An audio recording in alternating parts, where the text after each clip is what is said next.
What's up, everyone? Here we are. We're back at it, hard-headed, episode 8.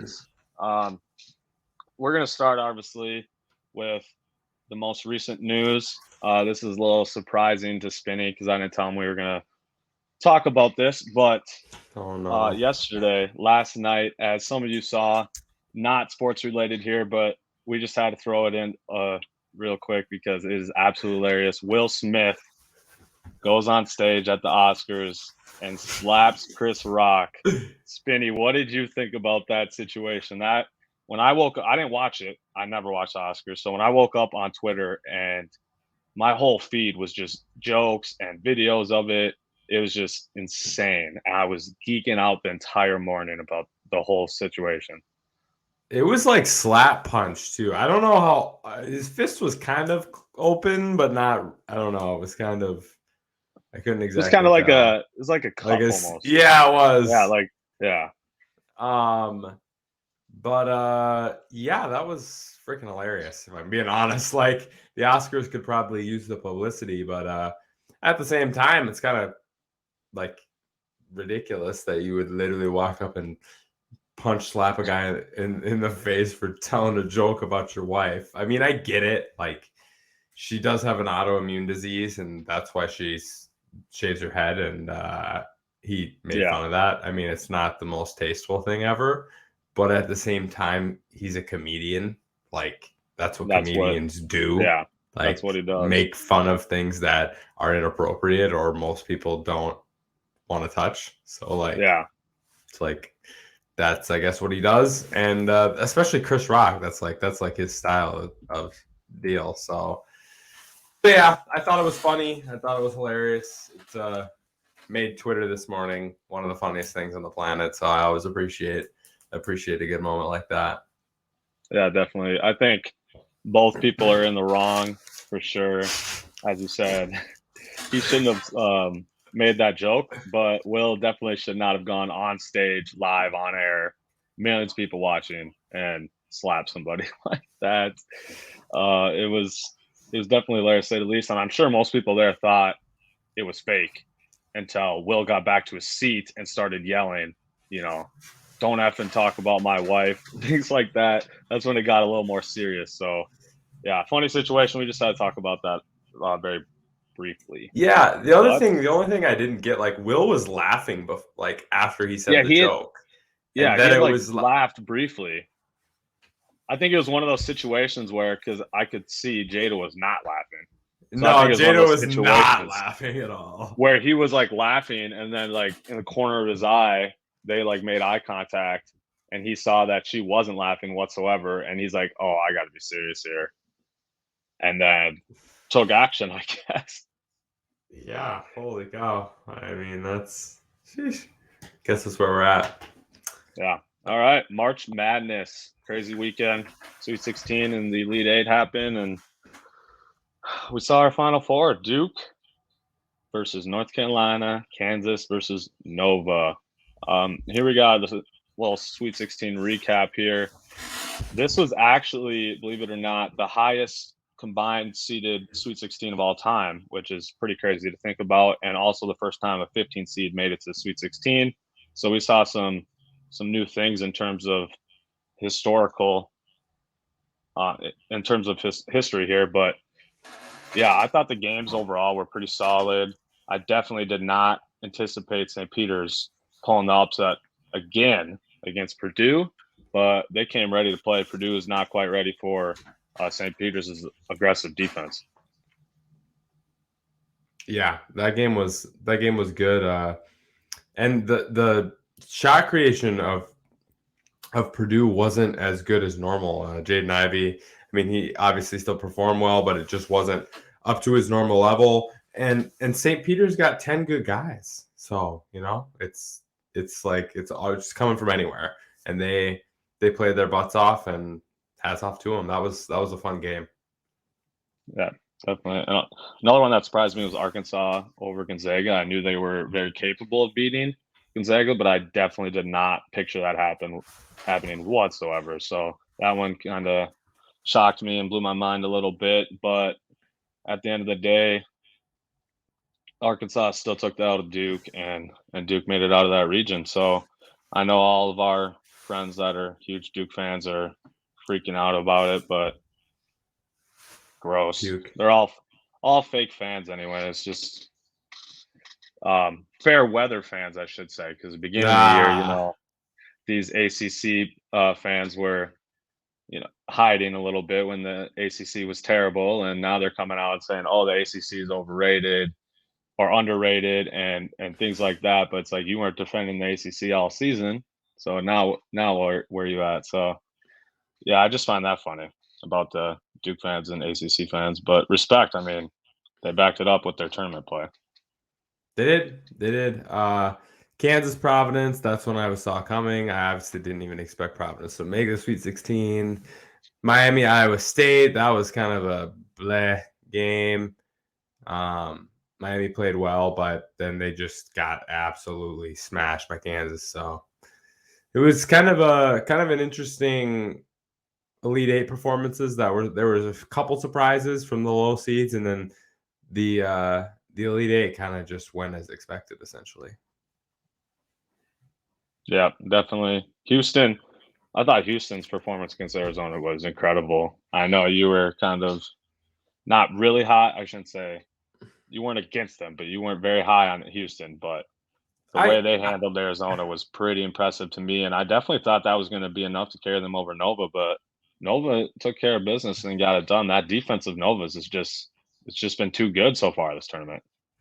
I'll run you back to the last pod when I said that Houston was going to shut Nova down, or Nova was going to shut Houston down, and that's exactly what happened on the defensive end. And they made enough shots. They just had more consistent shot making. Jermaine Samuels, I think, is honestly the best consistent scoring option that Nova has. Obviously, Gillespie's in the Player of the Year conversation, but Samuels can create at the rim and get consistent scoring at the rim. Against most guys, he's a little bit more athletic than most guys that are guarding him. So that was good. Really unfortunate aspect of that game is Justin Moore Achilles tear for Villanova. That's huge.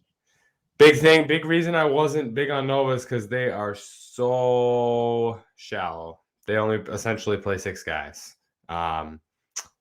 The 5 starters and then Brian Antone are the only guys that get minutes every game. And then Chris Archiniak gets some 5 to 10 minutes a game.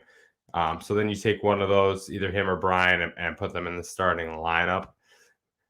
Those guys are especially less good on the defensive end. Justin Moore is probably your best defender. Pretty much locked up multiple guys from Houston and Michigan. So yeah, so that'll be tough. I think, especially against Kansas's playmaking guards, Justin Moore loss will be huge. Daniels and Gillespie really going to have to carry more of the load there. So, yeah. What do you have? What are your predictions for the Final Four and championship? I mean, I'm sticking with my last predictions: Duke Villanova in the championship, and then Duke's going to take it. Wow. I told you I stuck to my Sweet 16 predictions. I'm just sticking to my predictions. Not changing my tune every second like somebody I know. And here is where I'm gonna give you hate, because you claim to be a Nova fan, but you can't even pick your own team to win it all. You didn't pick them in your original bracket, and you didn't pick them in the Sweet 16 bracket. Like, this is not fandom, sir. This is picking who you think is going to be the better team, analyzing it player by player and team by team, and you making the best prediction. There's no bias. I try to take my bias out of this. It doesn't matter what I think. I want to know what's the best opinion, not necessarily what my initial opinion is. So get some research, make the best opinion. That's where I go.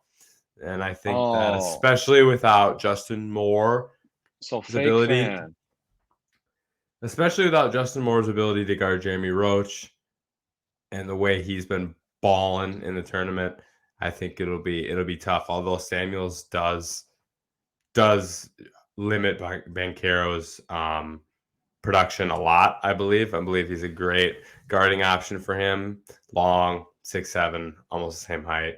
Definitely close to as athletic. But Mark Williams also gives Nova a huge problem.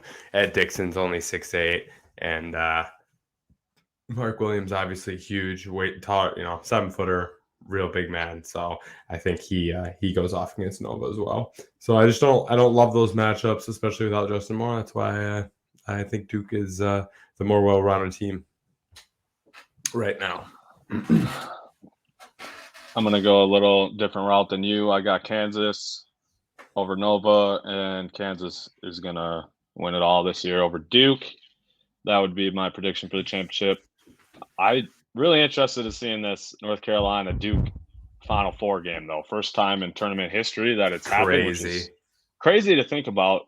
Two teams that have, history of making runs and going to Sweet 16 and Elite Eight, Final Fours, things like that. So for them to never play in a Final Four is pretty impressive to me, especially given how long these teams have been relevant in college basketball, like 30, 40 years, So that was surprising me, and I'm really looking forward to the matchup. I think North Carolina could definitely pull it off. I mean, clearly, because when you get a conference opponent matchup like that in a big game like this, regardless of how the regular season went, it's always going to be a tough game just because it's a conference opponent. That's just kind of that's like, what was it, 2019 when Kentucky lost to Auburn in the Elite Eight. It's tough to beat a team 3 times. So conference matchups in the tournament, I always look forward to those. So I think they're interesting in that regard. And let's ask Duke fans how Coach K's last game at Cameron went. Against North Carolina, so we know. Are you foreshadowing a little bit here? Spinny. I'm not. Here's the thing. I'm not ballsy enough to go and pick North Carolina because I do think Duke's team is better.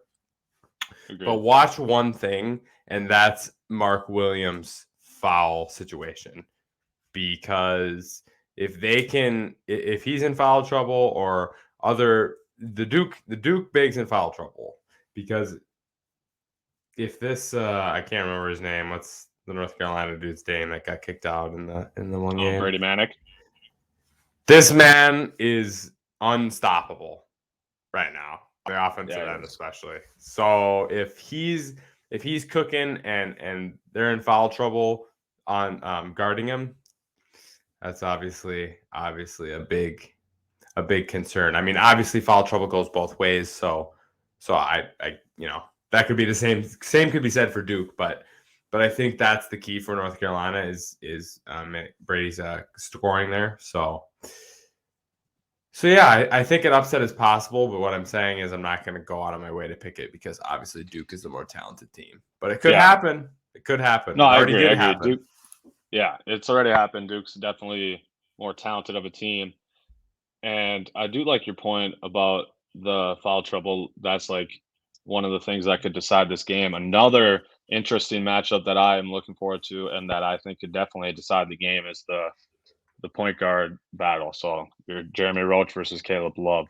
I think essentially the better player of those two will probably carry their team to the title game. I think guard play, as we've been saying on this podcast, every episode is huge in the tournament. So whichever one has a bigger game, that team will likely win the game, I think. Which I think that could very easily be Caleb Love. So I think North Carolina could definitely pull us off, and I'm definitely looking forward to the Final Four. Great games all around. I'm kind of rooting for the Hubert Davis, right? Or Herbert Davis? Ooh, man. Yeah, Hubert Davis, yeah. Hubert Davis. I'm kind of rooting for the first season Hubert Davis win to end Coach K's career. Kind of just be an interesting twist to the rivalry. So I'll definitely be very interesting. As mad as everyone listening is going to get, I'm definitely going to be rooting for North Carolina in that game. Same. I agree. And Kansas is my most hated team, and Nova's my team. So obviously, we know where that one is going. Yeah, for sure. Gosh, I hate Kansas. Whew. Most people do. I don't actually, believe it or not, but I don't like them either. They're just a indifferent team for me. Yeah, that's fair. All right. Well, that was our March Madness recap. Look forward to those games. Final Four Wait, Saturday. who did you pick again? I picked Kansas and Duke, and then Kansas. Kansas over Duke. So are we gonna have a bet here? A winner bet? No, because I don't want to. No. How about this? Here, I got a scenario for you. We'll do a 4-team draft. You get first pick. We each get 2 teams. Whatever team wins, the winner gets it. Okay. Okay. Impromptu, you go first. Boom. Kansas. I'll take Duke. North Carolina. Nova. Okay. So winner. What do you want to bet? What's on the docket? I think we should let the fans decide this. Ooh, We'll drop some comments like on what we should do. We'll drop a tweet too, and we'll see what you guys think we should do. We'll probably, maybe it'll be on next week's episode. One of us will have to do something embarrassing, something along those lines. So drop some comments. We'll get a tweet thread rolling and see what you guys got to say. You like that idea, Spinny? Yeah, we'll get your ideas. We'll put them together on a Twitter poll or a poll that's available on multiple social medias. Hopefully, we can put that together, and then we'll let you guys vote on it. Yep. Awesome. I think that's good because I know you're gonna lose. No, I like my 2. I think I get Duke and Nova would have been the 2 teams I probably would have picked straight up. So we like it. Nova's not beating Kansas, so it's all good. I can't wait. I can't wait till Duke and Nova both win, and then we're okay. Well, knowing how the sports gods are treating me these last couple weeks, I would imagine that's probably what's going to happen. Let's go. All right, we're shifting gears a little bit here to a fun random topic that we thought about. I was kind of discussing this with a couple friends a week or so ago. So what? You're not going to slide the honorable mentions or what? Oh, we are. I'm just getting a little intro going. Nice. So we just thought about talking which college has the best starting lineup with active NBA players. So we wanted to do a top 5, and these are some honorable mentions. They didn't make either of our top 5. So Nova, they got a pretty solid lineup, but very small. And Brunson, Kyle Lowry, Josh Hart, Sadiq Bey, Mikal Bridges at your 4 and 5. I don't know how that would work, but that's obviously a solid lineup. North Carolina, Michigan, Michigan State, as you can see there. Some little under the radar guys mainly. I would say Michigan State is probably the best lineup out of these 4.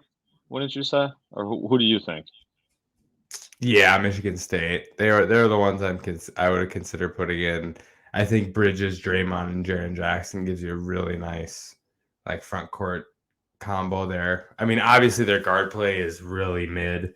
Bryn Forbes is a good shooter, but there's no creation and there. Gary Harris. So I worry there a little bit, but you can kind of have Draymond play point forward on that team, and everyone can kind of shoot, and everyone can kind of create off of that. So I like that perspective from that team.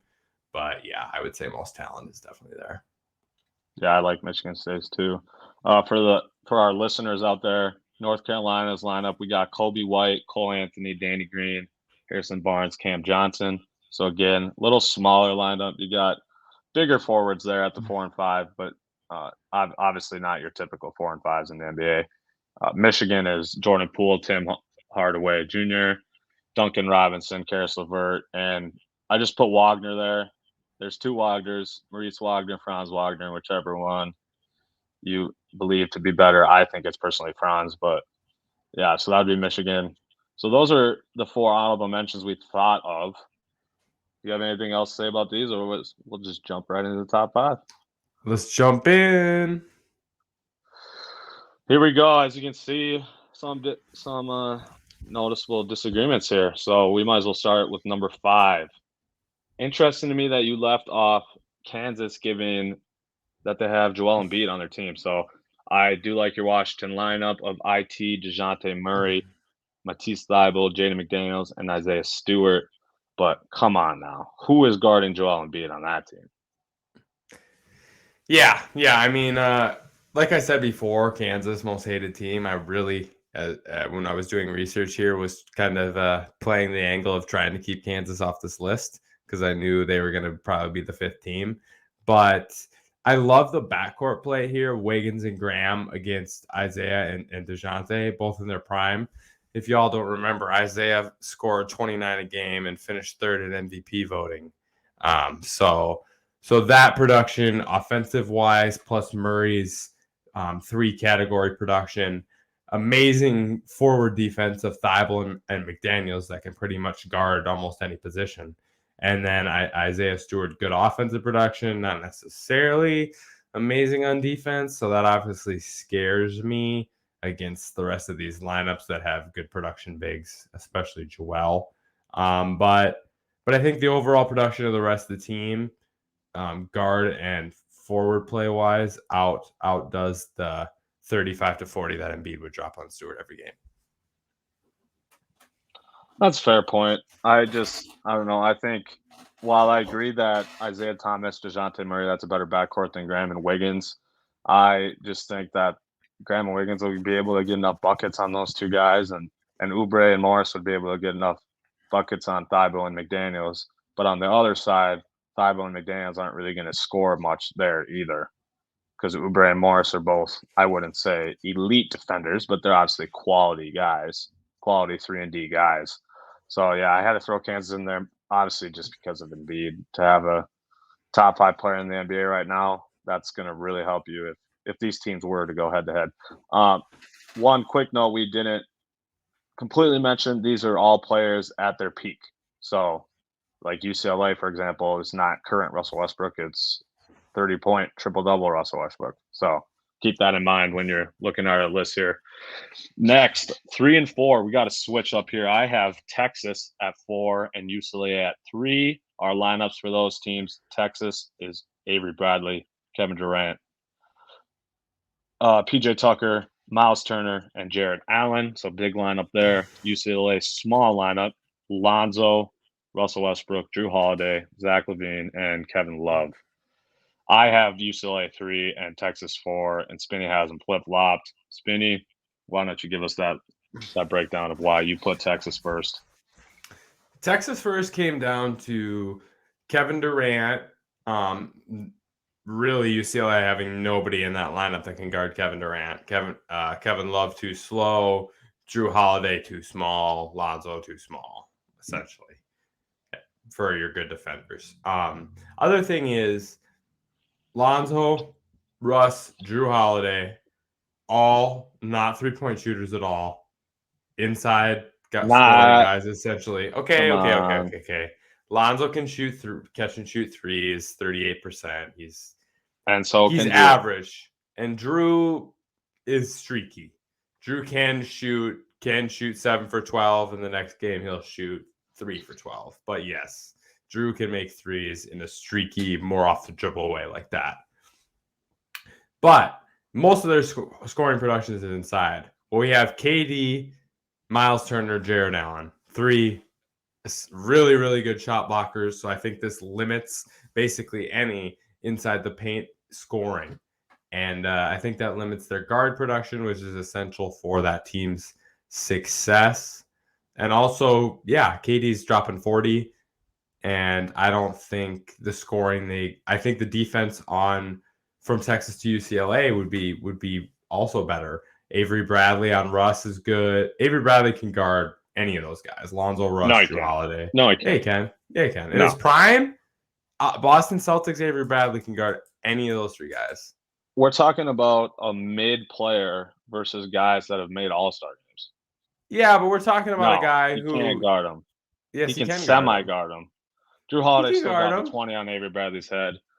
Lonzo is not obviously going to score. Russell would eat Avery Bradley. We're talking triple-double, 30-point Russ a game. Russ is not eating Avery Bradley. Get out of here. No one. No. Avery Bradley had playoff defensive production as the first or second best defender on a team. Get out of here. He can play good defense.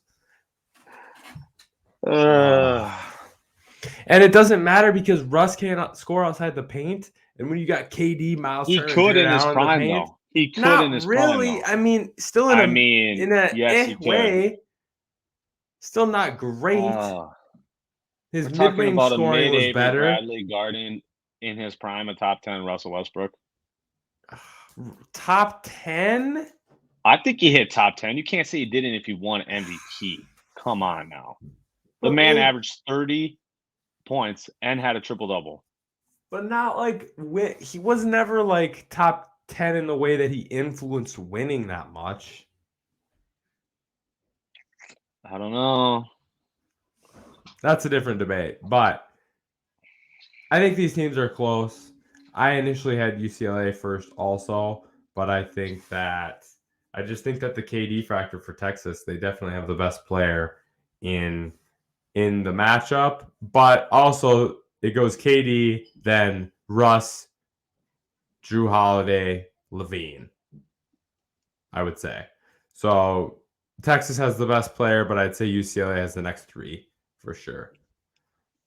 So that's essentially why I went with UCLA, is because I think they had overall better players than Texas. It was tough though. This one was really tough for me because of the height difference. That was like the most noticeable difference between these two teams. Is you're starting you're starting Holiday or Levine at your 4 essentially, while you have two centers, Miles Turner and Jared Allen, starting for Texas. So who's guarding them on the defensive end?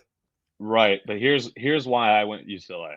Levine, and I think Levine can guard Turner because Turner does not have any back to the basket game. He doesn't look to post up ever. He's more of a spot up 3-point shooter and block shots.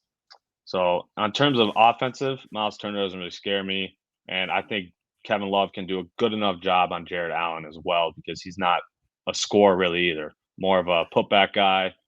He's capable back to the basket, but he doesn't have a jumper. He's more of a putback and dump down scorer. So, but Miles Turner's catching lobs on any of those 4 guys. I don't know. I'm not high on Miles Turner. I'm not high on Miles Turner whatsoever. I don't.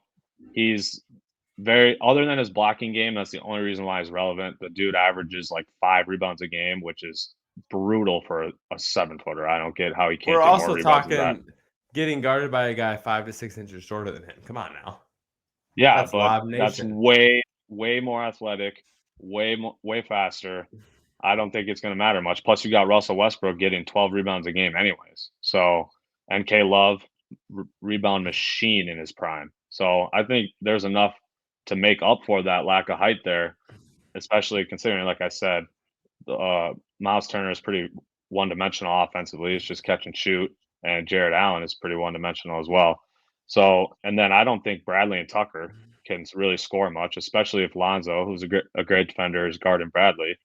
And then you got probably Russ on Tucker. I think you would throw Holiday on KD. Don't you think that'd probably be the matchup? Yeah, that's the best matchup. Yeah. But so I think Lonzo and Russ, that matchup's definitely greater than Bradley and Tucker. And then obviously KD's by far the best player in this out of these 10 players. So there's no debate there that he would beat the matchup with Drew Holiday, but obviously Drew Holiday is an amazing defender and also, 18 to 20 points a game on the offensive end. So I just went with the more offensive team here, more guards. So I just picture more scoring. You did obviously make fair points with, clearly better defense, paint protecting for sure, and have the best player with Texas. So, like I said, PJ Tucker also unbelievably good on ball defender. Oh yeah, in his prime. Oh yeah, for sure. So this is why it was just a straight, defense versus offense comparison pretty much for these two, and I went with the offensive minded group, and you went the defensive minded group. I think both of our reasons are fair. So this one was tough for me, and my reasons are better, but your reasons are not better, but it is what it is. Especially when you think that way more defensive team plus Kevin Durant every day. No playmakers other than Kevin Durant. No one off the dribble. Nothing. Kevin Durant's the only playmaker you need. You can literally have no one that can pass the ball or dribble besides AB KD. can pass the ball. Avery Bradley can pass the ball. My man, Avery Bradley, he can pass All the right, ball. enough with this one. I'm not debating Avery Bradley with you. Avery Bradley, shout out. We love you. We love you. Let's go to 1 and 2 as expected. You guys, I'm sure, expected Duke and Kentucky 1 and 2. Clearly, Kentucky's 1. Spinny has Duke 1. Somehow, I don't know. My Duke lineup Duke's 1, baby. No. My Duke lineup is sir. Kyrie, RJ Barrett, Jason Tatum, Brandon Ingram, and Zion. My Kentucky lineups: John Wall, Shai Gilgeous, Devin Booker, Cat, and Anthony Davis. The only difference is Spinny has Fox in there instead of Wall, but that'd be the only difference. I'm going to start with this since Kentucky is my team. So obviously I have bias here, but bias aside, I still don't understand how you can look at these teams and think Duke has a better starting 5. If you go position by position here, in their prime, Kyrie greater than Wall, but not by much. Shai is greater than RJ. Tatum's greater than Booker, I would say, but again, that one's really close. And then you win the last 2. Cat's greater than Ingram, AD greater than Zion, and obviously that one would be close too. But you get 3 out of the 5 matchups, and you have 2 really good bigs, which Ingram and Zion have 0 chance of guarding Cat and AD. So that was like the main reason why I had Kentucky 1, because Cat and AD, that's such a dynamic big man duo. Both are, 5s, but they play as 4 men. They start on the perimeter and work their way in. They can score on drives, catch and shoot, back to basket, any way you want. So, and especially against that Duke lineup, there's 0 chance Brandon Ingram's guarding either of those 2 guys. And Zion maybe a little bit, but then there you go with that height difference, as you pointed out with the Texas thing. So that's I just can't see Duke being better than Kentucky. I just can't see it. I like your comparison. I just like the Duke shooting better in the NBA. John Wall obviously can't shoot, even in his prime, couldn't really shoot. Shai, mid shooter. Booker and Cat, obviously really great shooters, and then AD not a good shooter either. So he basically got 2 out of 5. He guys is a good shooter. I don't know why you're saying he's not. He's not a good 3-point shooter. Not a good 3-point shooter. He's a good mid-range shooter, not a good 3-point shooter. Booker and Cat, obviously good 3-point shooters, but I just like the shooting ability of Duke. You can basically play 4 out, and then Zion's just your dunking guy, a guy that averaged 25.5 a game, shooting 60% from the field. We love it. Cat's not physical underneath that much. Kind of I can't think of a word to use instead of the swear word I want to use, but Cat doesn't scare me down low. I think Brandon Ingram's small frame and stuff doesn't really matter when Cat's not going to push him back to the basket anyway. So did you just say Cat's not pushing Ingram back to the basket? Yes, I did. That is the most absurd comment I have heard out of these 8 episodes so far. That's the one. That's the most absurd comment. Do you seriously have you ever watched a Timberwolves game? You clearly haven't. I have. I'm not worried. I'm not worried about Cat. Cat dropped 35 on Embiid this year. You think Ingram is guarding? Yeah, that was shooting. Ingram can guard Cat in the perimeter. Brutal take, Spinny. I seriously question your basketball knowledge at this point. If you think Ingram can't be pushed back from Cat, that is obviously brutal. He can't. Obviously he can. I just don't think Cat will do it because Cat's just going to try to shoot from the outside and do his little fancy thing, and I think Ingram can do it. And he can do all that, and he's going to score on Ingram literally whenever he wants. Oh, really? Whenever he wants? Oh, okay. So let's rewind back to last week when you had Cat in the potential superstar tier and not Ingram. So you clearly think Cat's way better than Ingram. I do think Cat's better than Ingram, but I don't. And it's not even close. I don't think Cat is going to take advantage of that matchup as much as these 2 teams play each other. This is your reason why you put Duke 1. That is one of your main reasons. That is a great reason why. There you go, listeners. That is a clear, wrong. That's wrong. Really? On all sorts of levels. It's not wrong though. It's not. At this point, Spinny's arguments for Duke are completely invalid at this point. If he is using that as one of his main points, so at this point, Kentucky is the clear-cut best starting lineup for NBA players. Duke's shooting and scoring ability is all I gotta say. Kyrie, Tatum, outside shooters, score whenever they want, high percentage, especially for guards. I'm gonna shoot 50-40. I'm gonna shoot 50 from the field. You're not gonna get that many buckets. It's tough. No. Yes, I got walking buckets all over the place. My whole team's a walking bucket. I have the best playmaker, John Wall. Man. What do you mean, man? You act like he didn't average. Oh my gosh. Yeah, I suppose John Wall did average double-digit assists, didn't he? For like 4 straight seasons. All right, sounds good. I'd still rather have Kyrie. Kyrie. You have Book. John Wall can't shoot, so.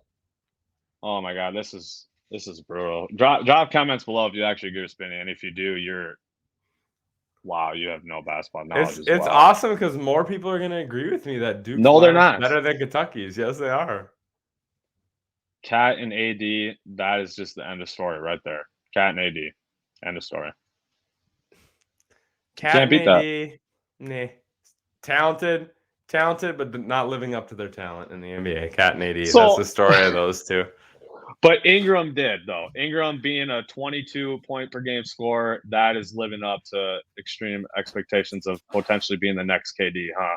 No, I think. Yeah, I think a 22-game scorer is about what I thought Ingram would be. No, and your argument for Zion was involving literally one season that also he only played like 50 games. He didn't even play the whole season. So yeah, but during that time he averaged unseen. I'm not listening.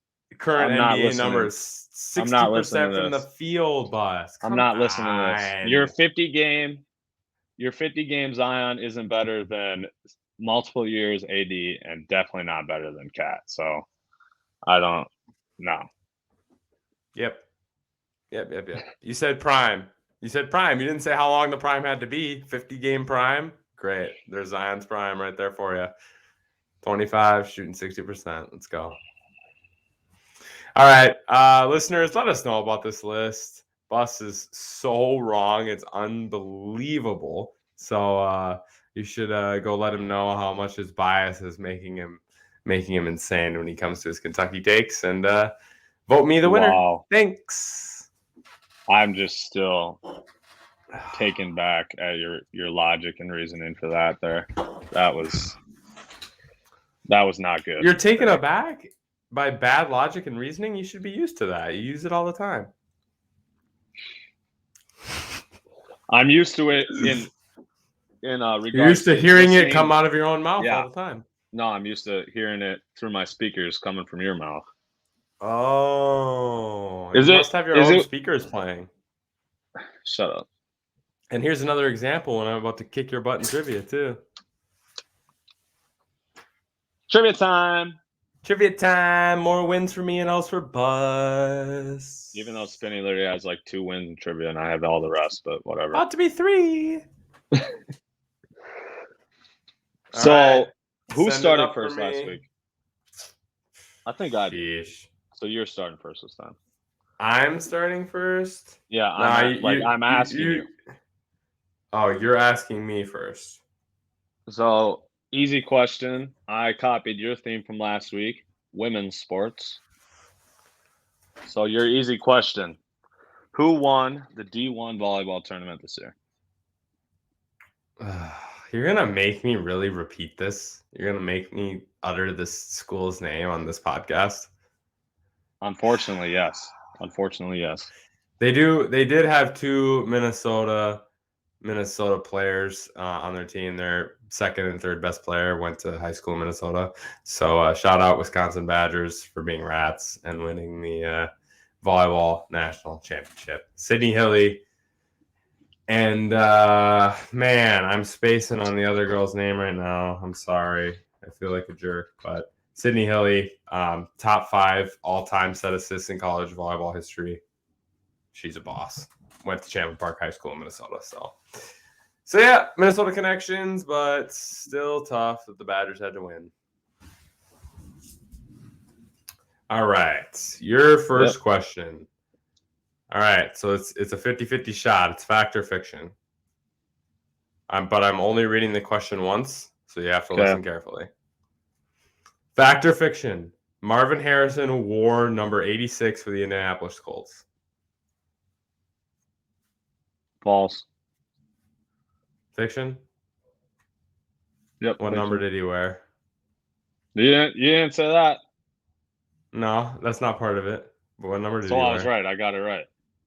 Yes, you were right. It's fiction. 88? 88. Yep. Yeah. All right, 1-1, sir. Let's go. Medium question.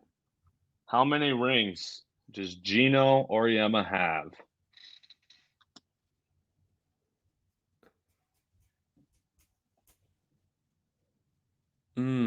There's two numbers that come to my head, but I want to say 9, but it could be 11 too. I feel like I can't remember though. Or is it 7? 7, 9, 11. Those are the three numbers that are ringing to me, but I'm going to go with 9. Final answer of 9. And you did have it as one of your possible choices, 11. 11 rings. 11. I knew that one. Dang it. All right. Shot for you. Who won the 2018 Slam Dunk Contest? 2018 Slam Dunk Contest.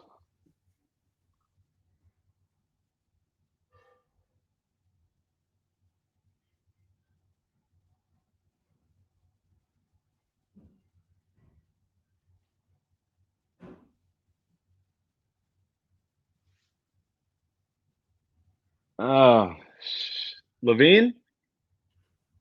Final? Yeah. Donovan Mitchell. Well, I clearly didn't watch that dunk contest then because I couldn't even tell you one dunk from that one. No, me either, but Donovan Mitchell? Donovan Mitchell. He has a dunk contest championship.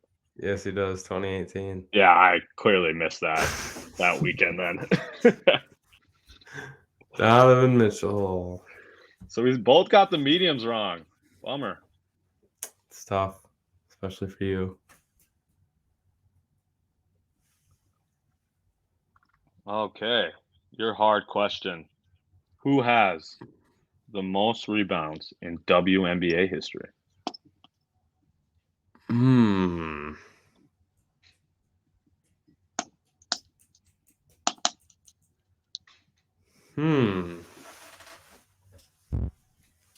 Two names. Tina Charles comes to mind. Played a long time. Big. Brittany Griner obviously comes to mind, but I don't know if she's played long enough. Or we got, the Houston Comets person. Cheryl Swoops, maybe?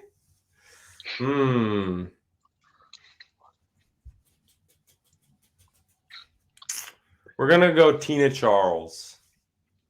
Incorrect. It is Candace our Parker? very own Spinny. Our very own. Simone Augustus? No. Rebounds. Sylvia Fowles. Sylvia Fowles. Dang Who's it. second? Who's second? Also one of our own. Rebecca Brunson. Brunson is 2 on the rebounds list, and Sylvia Fowles is number 1. Both played for the Lynx. So, wow. So you only got 1 point. This is it. Me for the win. For the win. Here we go. Come on. Which Buffalo Bill was elected to the NFL Hall of Fame in 2007? Buffalo Bill, Hall of Fame 2007. Can I get this hint. Is it a player that was elected like semi close to when he was first eligible, or is this an older guy? This guy played in the 90s. So like pretty close on. Okay, played in the 90s. Gosh, I don't know a lot of Bills history, to be honest. He went to Oklahoma State. Went to OK State. Who the hell went to OK State? 2007. Yep.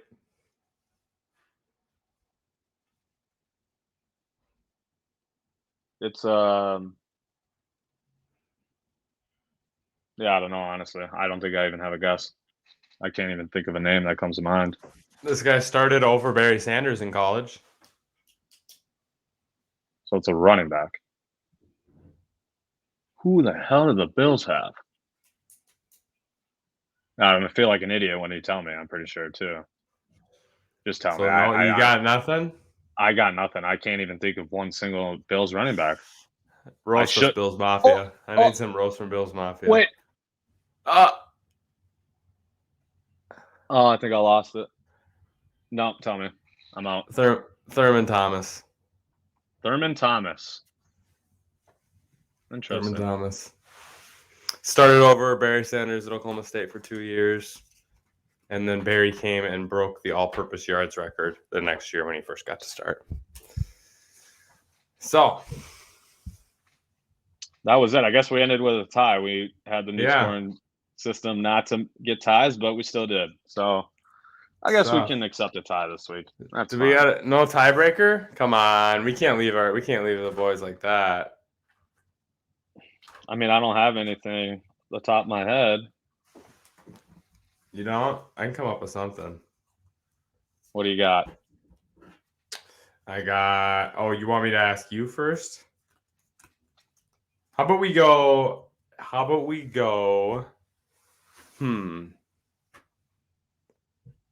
Let's see. I got to get a good theme for us here. Let's go with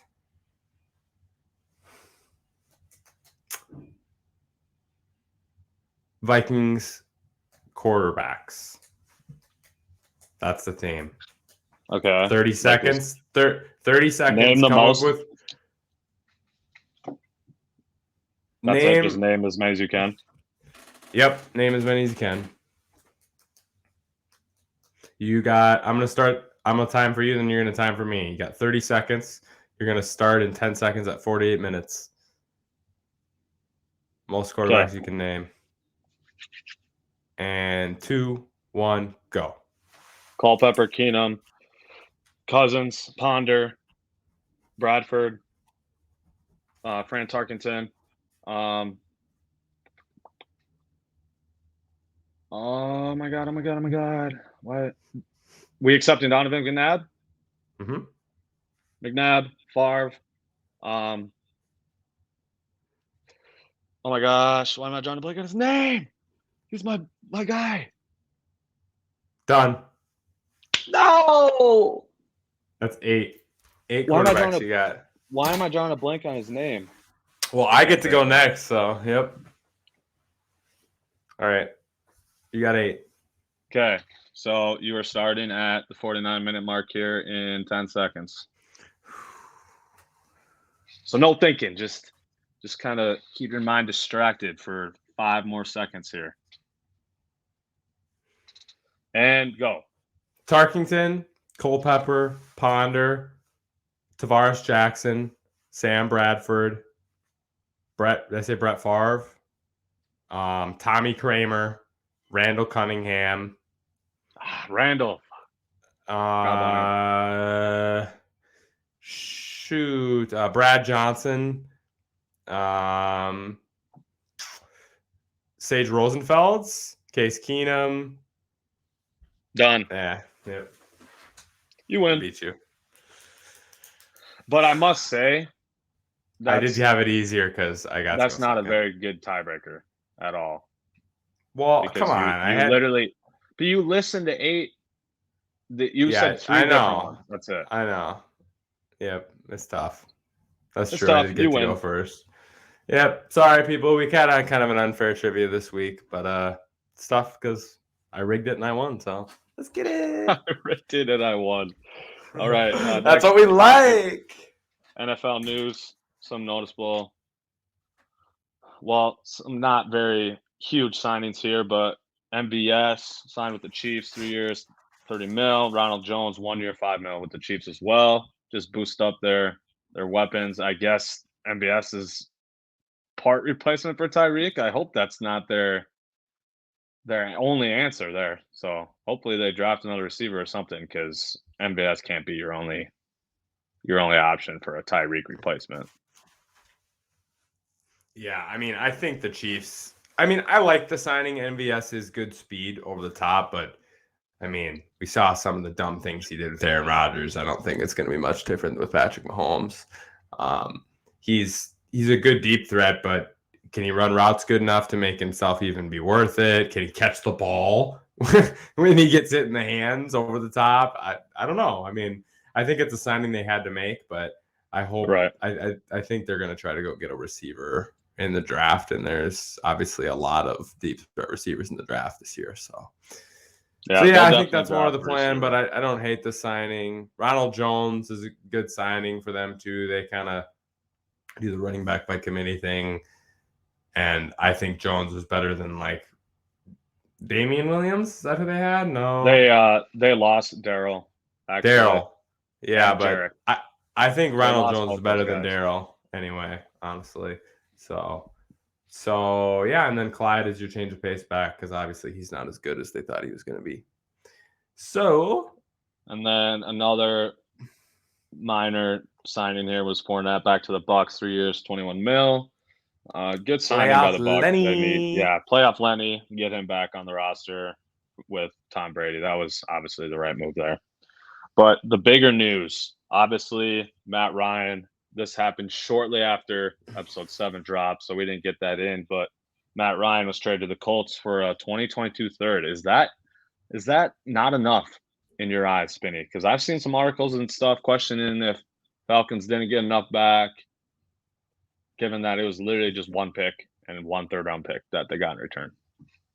I mean, they didn't get enough back. Quarterback is highly valued even at later stages like that, and I think teams might have given up more.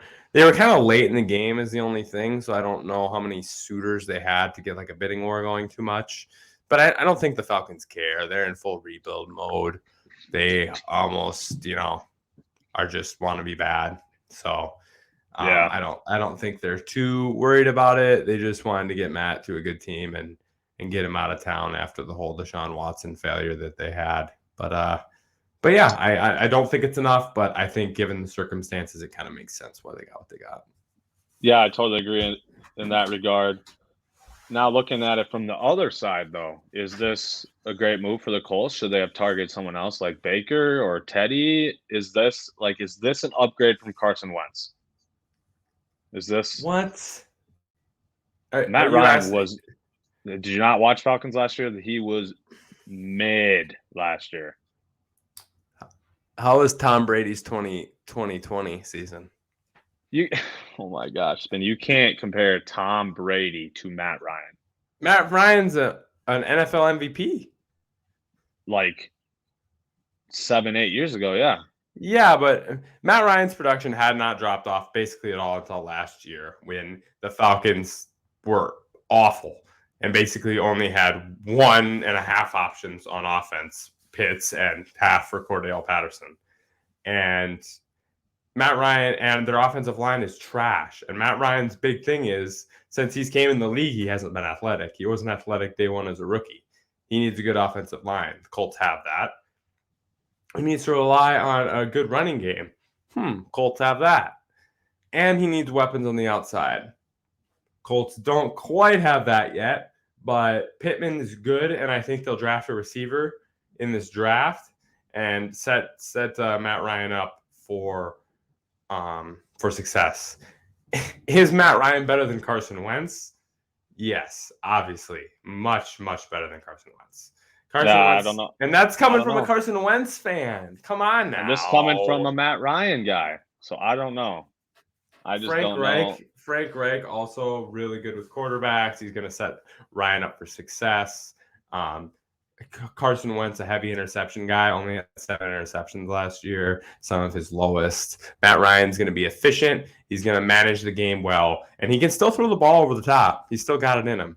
I think there'll be new passion coming here and having a chance to win. Obviously, the AFC South, pretty winnable right now between them and Tennessee. So I think it was a great move. I think that they gave up a 3rd-round pick, obviously worth it when you're talking about starting the quarterback they would have had to start without him, Sam Ellinger or something. Matt Ryan, better than Baker, better than Carson Wentz, much better thrower of the football, much better game manager. And the biggest thing is the Colts were tired of Wentz being, all the reports say, doesn't get along with teammates, not a good leader, not a good leader. Matt Ryan is, if anything, a great leader. Great leader, most professional guy of all time, hard worker, in it to win it. And he just wants another shot at it, Matt Ryan I do got a Super Bowl taste. I like your point of rejuvenated a little bit, Matt Ryan. I like that point. I think he, like you said last year, Falcons, they were down bad, so it probably influenced his work ethic and his just how he looked at the games a little bit. But now he's going to a winning team, fresh start, and that'll definitely help Matt Ryan, no doubt. And I think if you can keep Matt Ryan standing upright, which the Colts obviously have a really good offensive line to do, then I think you're going to be good, because he has never been a quarterback based on his arm talent. He's never had the craziest arm. I shouldn't say based on arm talent. I mean, based on exceeding athleticism and arm talent, roll out, hum it 50 yards type of guy. He's more sit in the pocket, play what the defense gives you, and throw it over the top when you can. Not to say Matt Ryan doesn't have great arm talent. He does. But as he gets older, I think just the way he plays, if you can keep him protected, age is just fine. And I think that big drop-off was more due to lack of weapons, lack of a good team at all, and passion, knowing that they probably weren't going anywhere. And I think some of that stuff will be rejuvenated in Indianapolis with the culture they have set up there too, which is also really good. The biggest news of the past week, obviously, Tyreek Hill traded to the Dolphins for a whopping 5 draft picks. Absolutely insane. I think the Dolphins won this deal personally. I think the Chiefs won this deal personally, but I get it. Tyreek's obviously a freak of nature, super talented, top 5 receiver potential. So I understand. I understand why the Dolphins had to give up so much for him and why they offered him so much. At the end of the day, I don't think a receiver is worth 5 draft picks, and I don't necessarily think he is worth $30 million a year either, of fully guaranteed money. So I think the Chiefs probably did the right thing by, not budging on the contract negotiations with Tyreek and not giving him that much money, especially considering they're obviously already paying Mahomes a ton of money. And yeah, it's just, there's going to be fast receivers coming in the league. There's always fast guys coming in. Is there ever going to be another Tyreek? We don't know. We don't know. But there's going to be plenty of guys. Wide receiver is the most replaceable position in the NFL. So yes, it sucks to lose Tyreek, but you still have Mahomes. So at the end of the day, you're still sitting pretty good if you're the Chiefs. And on the Dolphins side, this is obviously a great move for them because they didn't really have a ton of weapons, and now they have Waddle and Tyreek, so they're going to have a really big playbook. I know we were talking about that a couple of days ago about how they're going to be able to do so many different things with Tyreek and Waddle on the outside, so many different, screen plays and all types of and options and all types of stuff like that. So it's definitely going to be interesting to see how Tyreek fits on the Dolphins. Agreed. I think this was more of a long-term move for Kansas City. Getting more picks to try to draft guys to fill back up on their defense. and try to keep moving forward and stay relevant at all times during Patrick Mahomes' career.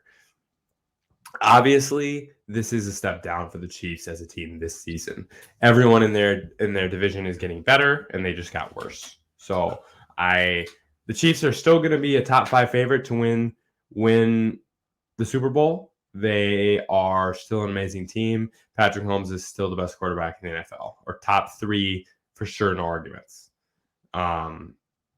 So I think they'll be fine. I think this will be good long term, but I do think they'll take a step back this year. They could very easily not win their division and end up, a 6-7 in the playoffs coming in as a wild card. I could definitely see that for this season, but also it's kind of the Patriots formula, get rid of a guy a year too early rather than a year too late, get picks, try to stay relevant on the defensive end, and keep moving forward. So I think it's good long term with the Chiefs. Obviously not that good short term. I think the Dolphins did it to see what Tua is. Now we know what Tua. Now we're gonna know what Tua is. There's no excuses. There's no whatever. We got Mike McDaniel. Everything he did with Deebo Samuel. Kyle Shanahan gave him a ton of credit for his innovation when it came to Deebo plays from this last season. We obviously got 2 amazing guys at that type of play. Handoffs to Tyreek and Jalen Waddle. You can do double bubble screens on both sides. You get either of those guys in space and just get him the ball, and it will be productive. I think Tyreek's production does go down a little, obviously, given the switch from Patrick Mahomes to Tua, 25th best quarterback from first best quarterback. I mean, and obviously Tua's biggest weakness is not being able to throw the ball downfield, which is what Tyreek does the best. So I think that fits a little weird given that. But the Dolphins also signed Mostert and Chase Edmonds and Mike Gesicki. So lots of weapons all around, and now there's no excuses for Tua. And if he doesn't perform this year, at least as a top 15 quarterback, he's out. They're getting someone new, and they're running it back. I know McDaniels promised to give Tua at least a year. That was part of him going to Miami situation, is that's what the owner wanted. But if Tua doesn't perform, he's out. This is his shot right here. Yeah, I agree. There's not much else to say about that situation for sure. With all those weapons around you, if you can't perform as a top 15 quarterback, then you don't deserve to be the quarterback. That's pretty simple. You got Jalen Waddle and Tyreek on the outside, a really good tight end, Gesicki, and 3 relevant running backs. So, yeah, there's plenty of weapons for them. And honestly, they probably should be a playoff team even, right? Like if they don't make the playoffs, he might not even come back. So obviously the AFC is super loaded, but when you have all those playmakers on the offensive end and they obviously have a decent defense, I think that's a great starting point and could be a playoff team. And obviously if Tua plays well. And obviously they did overpay for Tyreek, but either you have Tua, which he's still on his rookie contract for this year, and then if he doesn't perform and you move off him, then you're on another rookie quarterback contract, which means you have extra money to spend on people. So I think that given the situation, that's why they gave extra to Tyreek Hill, is they knew their quarterback was going to be cheaper for the next future, most likely, given that Tua doesn't perform, which I don't think he will. And I think they'll have a rookie or someone else next year. So I think that from the money perspective for the Dolphins did make a little bit more sense. Good point. Well, with that being said, I think we're going to jump into our last topic here. Can I slide one more thing in? Yeah, related absolutely. to the Dolphins. Did we talk about Trevon Armstead? Oh, no, we did not. Teron Armstead also signed with the Dolphins, 5 years, $75 million. 43 of that is guaranteed. Great signing there for the Dolphins. That's, again, another great player that the Dolphins got on the offensive end. Teron being a left tackle, for those that don't know.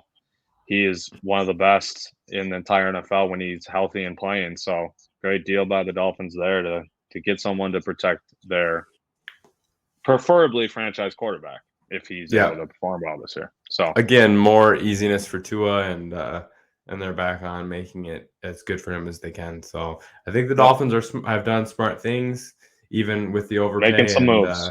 And we'll see where it goes for them. Probably a playoff team, though. Yeah, most likely. All right.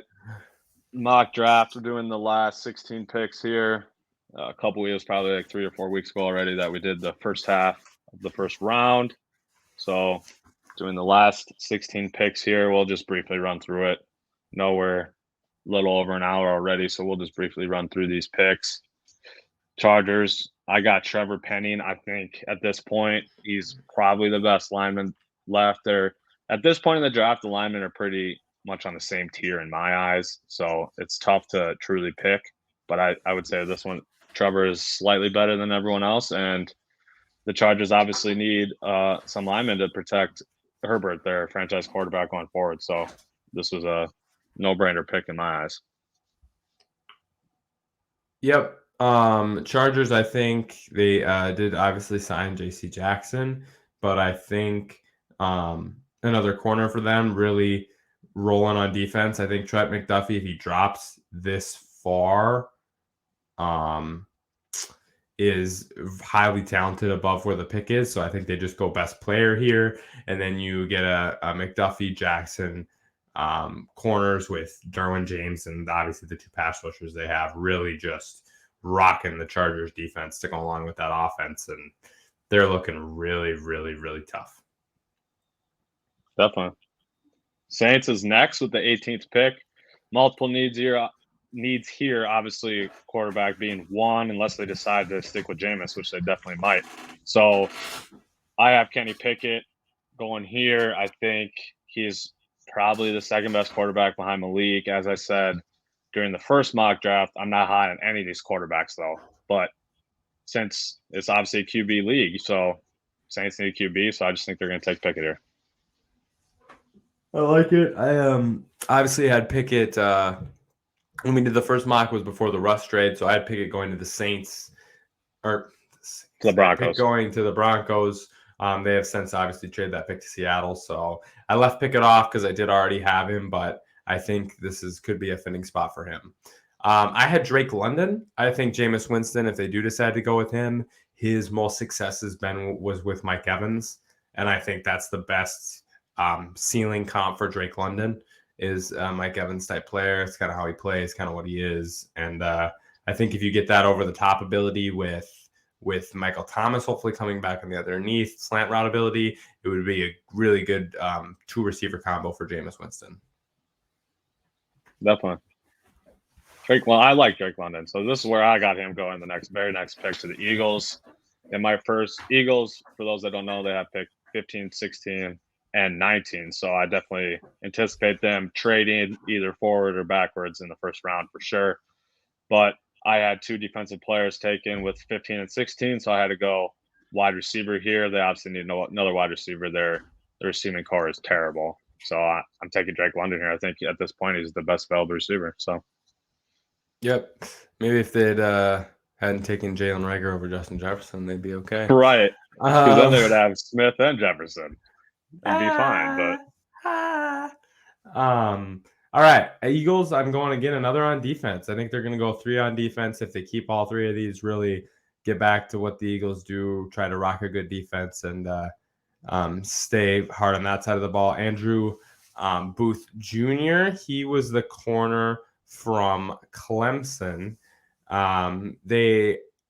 Eagles obviously have struggled on defense last year, and I think that's kind of where their franchise kind of has its cornerstones on building. So I think they're gonna build there.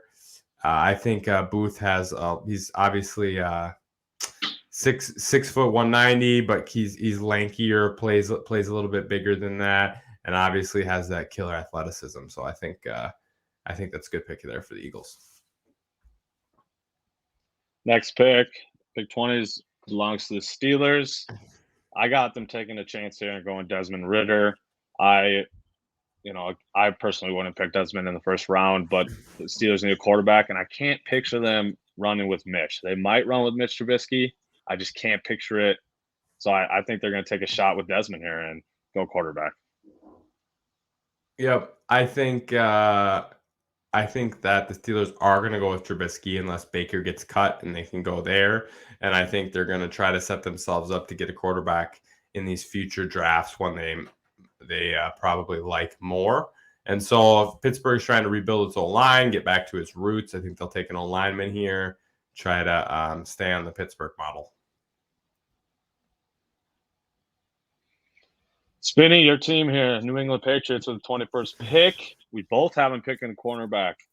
Definitely a need. They could go receiver if they wanted to, or boost their offensive line. But I think they're going to go McDuffie. As your point was when you had McDuffie being taken, that he was probably the best player at that point. So you just can't pass on him, and that's definitely the Patriots model. It's just picking the best player pretty much. So I got them taking McDuffie. If he's still here at this pick, I can't picture the Patriots being able to pass on him. Yeah, and I got Kahir. I think it's Kahir Elam. I think so too. He is Florida corner, 6'2", size, speed, and physicality. He really has the three tools. He's a little bit raw. I think he could learn a little bit more. He gets kind of burnt on the mind stuff, forgetting what his coverages are and stuff. So I think New England will be a good spot. He'll really learn the defensive scheme, and obviously Belichick is the king of making corners absolute studs. So I think whoever goes here is gonna end up being pretty good. Pick 22, Green Bay Packers. Obvious need is wide receivers since they just traded or got rid of Devonta Adams. So I'm got them taking Chris Olave here. I think at this point with London and Garrett Wilson off the board, Olave would, in my eyes, is the next best available. And I don't know. At the end of the day, it's always tough to decide which receiver teams are going to take because, as you said a little bit ago, Jalen Reagor over Justin Jefferson, weird stuff like that happens all the time. So it's always tough for me to decide which wide receiver exactly. But I think it's pretty clear that the Packers are going to pick a wide receiver with this pick. I think so too. I think Rodgers obviously really loves the size speed combo, and so that's why I went with Treylon Burks. I think 6'2", 225 with his what he run at the combine. He only ran 4.55 at the combine, but he plays a lot faster than that. I think, and he did really good in the agility drills like the 3-cone, but he does have that size and speed combination, which Rodgers likes, the Adams or that type of, he's 6'2", 225 build. But Treylon does lack a little bit of route running, which kind of scares me with how picky Rodgers gets with stuff. So I think this could be an issue, but I think his athleticism and size are exactly what Rodgers likes. So I think that's where they'll go. Next, we have the Arizona Cardinals, picked 23. This was another one that was tough for me because I couldn't really decide which route Cardinals were going to go. So I just got them boosting their secondary. They definitely need some secondary pieces. So at this point, Andrew Booth Jr. would be the best remaining cornerback in my eyes. So I think they're going to take Booth here from Clemson. Yep, and I just went more production on the outside. They lost Christian Kirk. I think you never know what's going on with DeAndre Hopkins health-wise. And when DeAndre was out, they looked like they struggled to have playmakers, and that was with Kirk. So I think they go wide receiver here. Best remaining is tough. Like you said, all these receivers are so close. So I just went with the over-the-top speed guy that'll more complement DeAndre Hopkins, and that was Chris Olave. I like that. I never really thought about Cardinals taking a receiver here, but I like that move too. 24th pick belongs to the Cowboys. I got them taking Daxton Hill, who in my eyes and most people's eyes is the second best safety in this class behind Kyle Hamilton. So Daxton Hill, he is able to play free safety, outside cornerback, and nickel. So I think that versatility is very beneficial, especially for the Cowboys that don't have a good defense and need both strong safety and free safety. So for me, I can't picture them passing up on Daxton Hill if he's still at this point. But as you have, they also need an edge rusher. So I'll let you talk through your George pick here. Yeah. I don't know how to say his last name, so we're just going to go with George. And so I'm not butcher his name, guys. Try it. Carla Fittis. Carla Fittis is what I would go with, but that's probably awful. But this guy's just a powerful, athletic edge rusher. I think he's the best edge rusher available. I think when they lost Randy Gregory, that was a big loss for the style of defense this team plays. So I think they'll try to replace that QB pressure production here. As you know, that's one of the components of a winning team in the NFL. 25th pick, Buffalo Bills. Have a great quarterback, protect, and rush the other teams. Yep, exactly. W's in the league these days. Bills, they don't need a ton of needs, so I just got them boosting their whole line and protecting Josh Allen a little bit more. So I got them picking Kenyon Green, lineman for Texas A&M. He can both play inside and outside, so I like that versatility. Able to play guard, and the tackle spot is big enough to be tackle and quick enough to be a guard. So I like that versatility, and I think the Bills are going to go with him. Yep, I feel the same way about the Bills. Sneaky, they could go one of the running backs right here. That's probably their biggest production need, so look out for something like that. But I think Tyler Linderbaum from Iowa, I think he's a great lineman. We all know how Iowa linemen are, kind of our gods at producing linemen, so I just went with that one. I think Kenyon Green is also a really good option, but I think line is probably where they go here if they don't go running back. Agree. Titans, 26th pick. Number of needs on the line, on the offensive line, including tight end and tackle, and then obviously need secondary help as well. So I got Kiera Lamb going here. If he's still available, I think Titans will take him. Yeah, but I agree that the Titans also need a corner. I had them going with the other Washington corner, Kyler Gordon. He is 6'1", 190. He's more of a built, muscular type corner. He's obviously fast as well. But I think it's a good pick here for Kyler Gordon. I think he has really good upside. I think he could end up being a bust potentially, but he's rising on a lot of draft boards right now. So I'm going to bring him up here and have the Titans taking him. And one thing I don't think you mentioned about Kyer, which is why I like him and think he is a little raw, as you mentioned, but he's very physical on the outside there. So I think that physicality translates really well to the NFL. So I like Kyer. Is that how you say his name? I don't know. Kyer. It's two eyes. I think it's Kyer. It's Kyler. What? Yeah. Oh, Kyer. You're not talking about mine. Yeah. You're talking about yours. I'm sorry. Oh, my I thought gosh. you were roasting me. Never mind. Ignore us, people. We are stupid. Tampa Bay Bucks, your quote-unquote team, because you're gross Tom Brady. Bandwagoning Tom Brady team. I just picture they're going to go lineman here just to protect Tom Brady. I'm going Zion Johnson. He also has a little versatility on the line. He can play left tackle or guard. So I like Zion here. Zion Johnson. I think they obviously still have Wnba, but I think Logan Hall's a really good pass rushing D lineman. He can play multiple spots. He can come in and be a bigger D end or a smaller D tackle in a 4-3, maybe D end in a 3-4.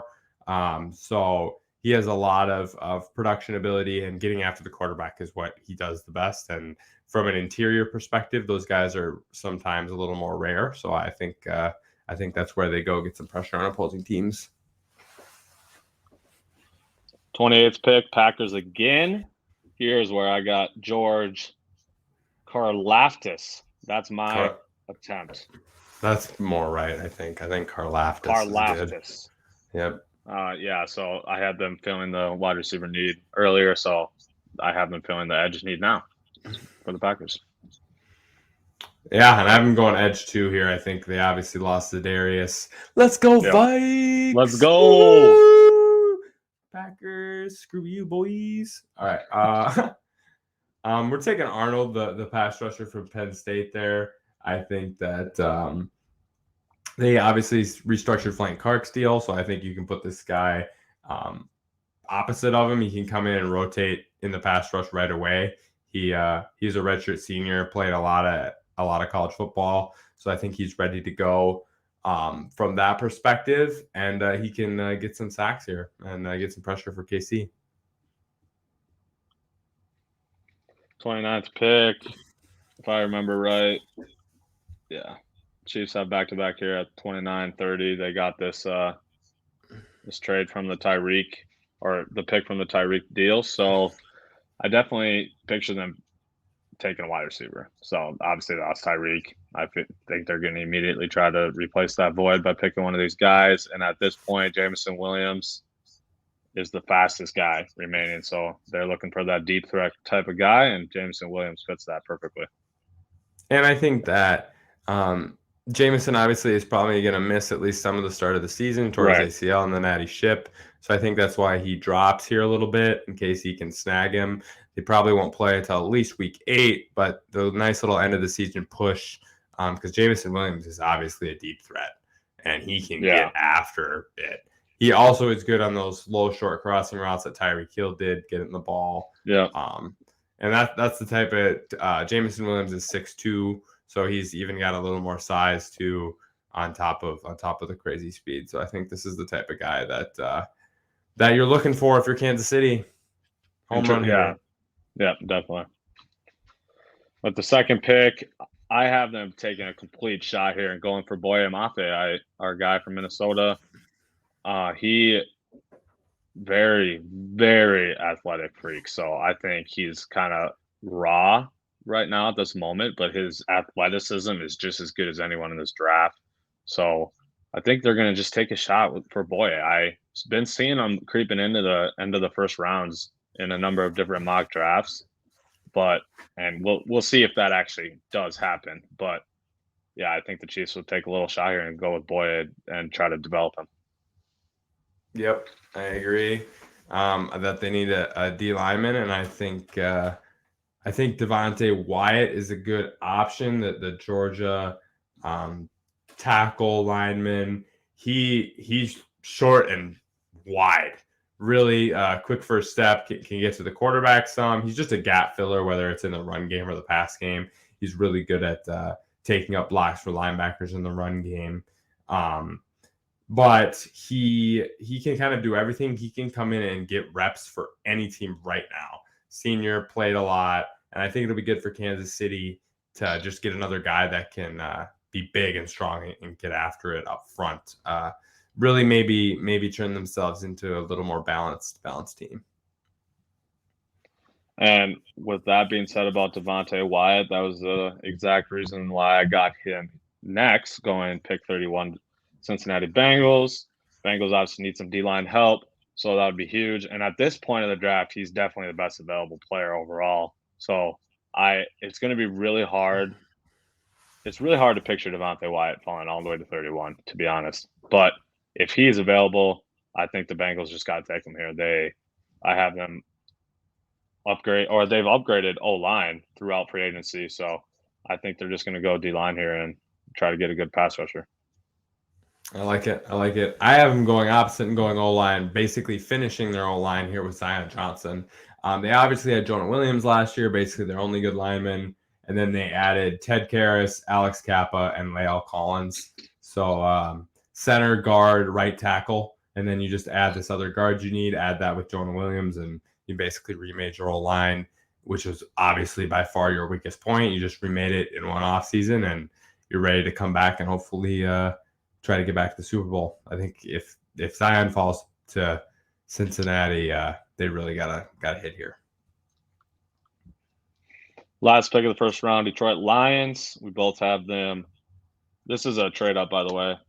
This is obviously the Rams pick, but we've had them taking quarterbacks. They don't necessarily need a quarterback this season, but these are both guys that you can come in and develop and sit behind Goff for a year and then try to throw him in, because obviously Goff is not the answer. So this was part of the Matt Stafford trade. Yep. So I have Matt Corral just because I've already had Desmond off the board. So I think at this point, Matt Corral is probably the fourth best quarterback. And so I can understand your Desmond Ridder here since you haven't used him yet. Yeah, Jared Goff's not the guy. He's just a little bridge. I think you gotta shoot your shot with the guy here. This draft is really up and down. It could be 2-3 quarterbacks. It could be 4 or 5 quarterbacks. Really depends on the run and how teams are valuing them as they go. But yeah, I think it'll be a quarterback here for Detroit.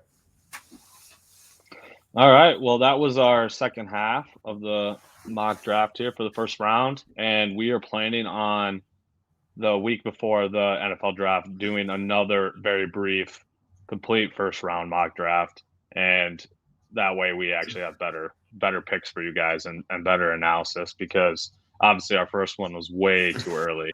Our first half of the first round was way too early. So yeah, we'll get you guys another mock draft here in a couple weeks.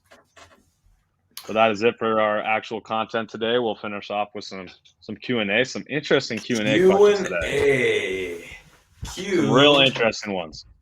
Cue my feet up on the dashboard. And my feet up on my desk. It's been a long day today, viewers, so we're just going to get a little relaxed for Q&A today. Oh. First question comes from my father. His question, what do you think has been the biggest change in sports over time? So he said some examples would be like TV, Title IX, the salaries, year-round sports, anything like that. What is the biggest thing to change the sports landscape? My first answer would be Title IX, I guess, because I think the fact that women used to not be allowed to participate in sports, and if they did, very rarely. And then Title IX just completely opened the door and required schools to give them equal access to sports and other educational services. So I would say Title IX, just because of the fact that now there's tons of women athletes, and as these last couple of years, as we've seen, there's been a push to get more media attention for these women athletes and things like that. So it's continuing to rise and continuing to grow. And yeah, so that would be my answer, is Title IX. Yeah, I think that's good. If you look at the popularity and viewership of the women's tournament this year, when they've turned up the marketing for it and put it on ESPN, really not that far off from the men's tournament. So it shows how popular even that women's sports can be if we really market it in the same way. Yeah, I think Title IX is good. I talked about this with my fiance who works for USA Volleyball, and one thing she brought up that I didn't think of was just safety measures, especially when it comes to like safety protocols, when it comes to concussions, when it comes to injuries, when it comes to how we view all that type of stuff, playing through injuries as opposed to not, and the benefit risk analysis that has kind of changed over time. I think that's kind of a good, maybe overlooked one. And you can throw in child protection protocols in that if you just want to put it all under the safety protocols theme. So I think a lot of that development has obviously had a super positive impact in sports, taking away long-term health concerns, both mental health and physical health, and kind of how we've changed that stigma. Obviously CTE in football is the best example of that, but even protocols when it comes to own personal health and safety stuff, like taking care of your body in a way that you can play longer and all that type of development. I think if you put health and safety protocols and put that all together in one basket, I think that could be what it is. So yeah, drop comments below for what you think is the biggest change in sports over the last 50 years. My dad agreed with us and said Title IX was the biggest change in his eyes as well. So interested in hearing what you guys got to say about that question. The second question here, Spinny, about your team. So I'm going to let you answer this one first for sure. Posed by Dan, my friend Dan Tim from high school. He's been giving us questions a lot. Appreciate it. Keep them coming. He essentially asked, when will Nova be considered a blue blood? Will they ever? Yeah, What's your answer to that? I mean, Given that they've had so much success in these last, 10 years. personally, I mean, I kind of think if they win the national championship this year, they already are. You've had a run that Jay Wright's had since 2005. I want to say might have been earlier, but I think 2005 is when Jay Wright became the Villanova head coach, making a Final Four there with Reynolds and Corey Fisher. Then we went on a little break, had the Javon Pinkston years where we made a couple of Sweet 16s in the tournaments, and then we started getting to the really good teams with Hart and the first championship there in 2016 and then 18, and then now bringing this team to a championship with not necessarily the most talent.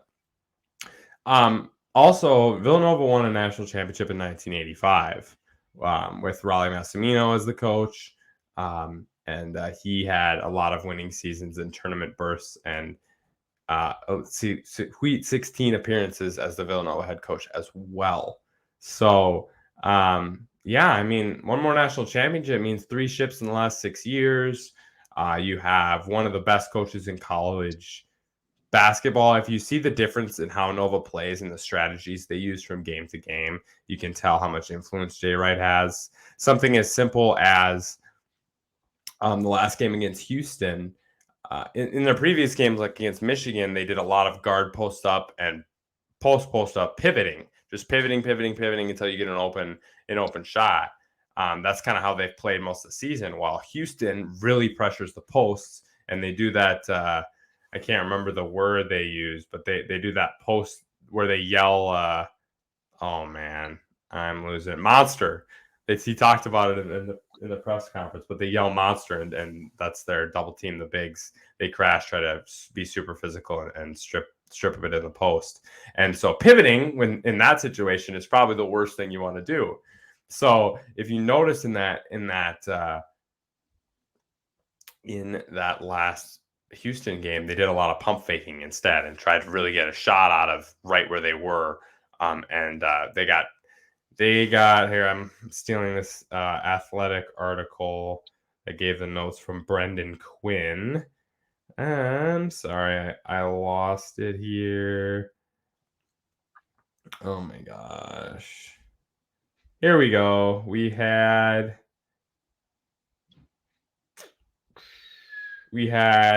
16 free throws initiated on shot fake attempt fouls against Houston. So they really pretty much changed their complete post offensive strategy and got 16 free throw attempts out of it. So I think those type of adjustments and just the way the recruiting that he does, it's always physical guys, it's always tough guys, it's always hustle guys. And I think to have this team be in the national championship with obviously the least amount of talent in the tournament, as far as 0 5-star recruits, 0 guys in the NBA draft, and still be in the Final Four consistently with those type of lower end guys from the NBA perspective. So that was a lot of talking. Sorry. To root back to the original point, I think if Nova wins another championship, you have to start considering a blue blood. I mean, they got the coach thing, they got the brand thing. People are starting to they're starting to get big recruits. They're starting to get like a national following and a national respect. I mean, when you win 2 championships, that's kind of what happens there. And I think that's what Blue Buds is. And I think if Jay Wright left right now and they got another head coach, I still think, given the production they've had, that they would have that same type of reputation, which I think is what the definition of a blue blood is, I guess. I think one more national championship, you have to consider it. To me, I don't think there'll ever be a blue blood. I think the blue blood is more of a historical thing. It's just, to me, it's just always Kansas, Kentucky, Duke, North Carolina. I can't picture any team ever joining that ranks. The blue bloods are obviously like stereotypically, obviously, probably the most liked team, but I feel like those are the 4 teams that also get the most hate for sure. So I don't think because they're getting all the good recruits and all the 5-star recruits, the more talent, as you say. So I think definitely in terms of coach, winning, things like that, Nova's there for sure. Not taking anything away from that. But I think it's more of a historic thing. And then also the Nova's getting less talented recruits, so they're not expected to be this good. You have your blue bloods of those 4 teams; they're expected to be that good every single year because of the influx of talent that they're always getting. While Nova, they're getting your slept on guys, your 3 or 4-star recruits, and they're turning them into something because of Jay Wright being an amazing coach. So in terms of winning, yes, they can be considered a blue blood, and I would never argue against it, especially if they got this 3rd ring in the last 6 years. So I would never argue against that.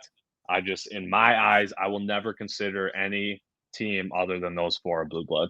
So that's just how I view it. So Gonzaga more fits the argument of what you're talking about. You don't think that's another one that could never happen either? No, Gonzaga will never be a blue blood.